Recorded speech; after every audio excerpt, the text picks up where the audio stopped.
মির্জা ফখরুল তো চাঁদা খায়, আপনি জানেন ভাগ পায়। কোটি কোটি টাকা মির্জা ফখরুল কোন হে ওই চাঁদার ভাগ পায়, কোটি কোটি টাকা জানেন।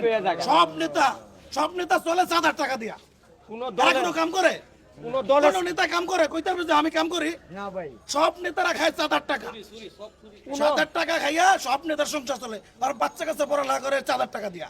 ওরা সংসারে মধ্যে মার্কেট করে, টাকা পয়সা দিয়ে মার্কেট করে, যে পানিটা কিনা খায় চাঁদার টাকা দিয়া। চাঁদার টাকা ছাড়া সংসার চলে না। ওরা চিকিৎসা করতে যায় বাইরে, বাইরে বিদেশে চিকিৎসা করতে যায় চাঁদার টাকা দিয়া।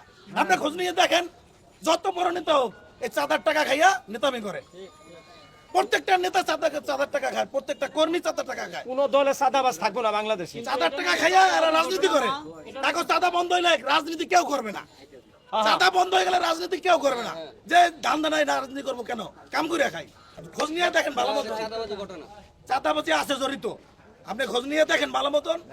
নিউজ তো অনেক মানুষ অনেক রকমের করছে, লিগ্যাল ভাবে দেখেন খোঁজ নিয়ে, চাঁদাবাজির অংশ আছে। একটা ব্যবসায়িক মারছে, সিলভার ব্যবসায়ী, এরকম মানুষ মারে। চাঁদাবাজি বন্ধ হইলে এই দেশে কোনো রাজনীতি থাকবে না। তবে ভাই রাজনীতি করার দরকার নাই, কাম করে ভাবছে। ছোট কান বড় কান সবাই চাঁদার টাকা দিয়ে রাজনীতি করে, সবাই চাঁদার টাকা দেওয়া চলে।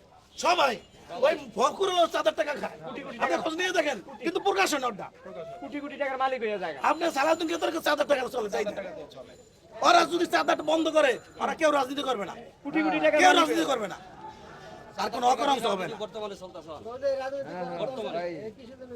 আর এর যে হত্যাটা করছে এর এত মানুষ জাত না। যে সন্ত্রাসীরা যে কাজটা করছে, যে চাঁদাবাজ লুণ্ঠনকারী যারা এই কাজটা করছে, এই কাজটা সম্পূর্ণ একটা বেআইনি কাজ। আমি একটা সাধারণ নাগরিক হিসেবে বলতে চাই, দলমত নির্বিশেষে এই অপমৃত্যু কারো কাম্য নয়।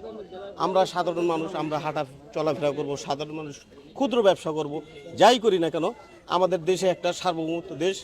আমরা এখন দলমত নির্বিশেষে আমরা এখানে চাকরি করি কিংবা ব্যবসা করি কিংবা ছোটোখাটো যাই করি না কেন, আমাদের এরকম চাঁদাবাজের হাতে আমরা জিম্মি থাকতে চাই না। উনি যেভাবে মারছে পাবলিকের হাতে ওনাদেরকে দিয়ে দেওয়া হোক, ওইভাবে যেন ওনাদেরকে মারা হয়। আমার বিচার এটা বলে, আমার মনে হয় আমি যেটা বলতেছি, ভাইয়ারা আছে এখানে, আপুরা আছে, সবাই এই কথাই বলবে। আমি আর বেশি কিছু বলতে চাই না। আমি বলতে চাই পুলিশের হাতে কেস মামলা এগুলো কোনো দরকার না, পাবলিকের হাতে দিয়ে দিক, এদের পাবলিকের হাতে দিয়ে দেখ।